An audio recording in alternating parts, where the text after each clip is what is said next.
हामीले अस्ति पछिल्लो कार्य समितिको बैठकबाट एउटा महत्त्वपूर्ण निर्णय गरेका छौँ।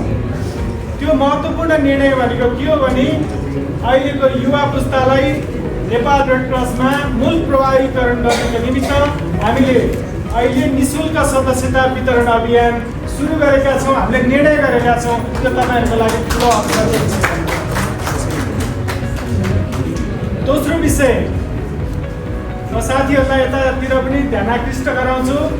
दोस्रो विषय के छ भने नेपाल रेड क्रस सोसाइटीमा हामीले युवाहरूलाई अगाडि बढाउनको लागि युवाको जुन जोस छ, जाँगर छ, त्यसलाई मानवीय सेवामा प्रयोग गर्नकै निमित्त युवा आयोग बनाएका छौँ र त्यो युवा आयोग अहिले खाली छ र छिट्टै हामी त्यो युवा आयोग पनि पूर्ति गर्नेछौँ, जहाँ तपाईँहरू जस्तो सक्रिय मान्छेहरूलाई त्यहाँनिर समावेश गर्नेछौँ र तपाईँहरूले यो सिङ्गो देशमा युवा सर्कललाई अगाडि बढाउनको निमित्त महत्त्वपूर्ण भूमिका निर्वाह गर्नुहुनेछ र त्यो हामी छिट्टै पुरा गर्ने यहाँबाट प्रतिबद्धता व्यक्त गर्दछु।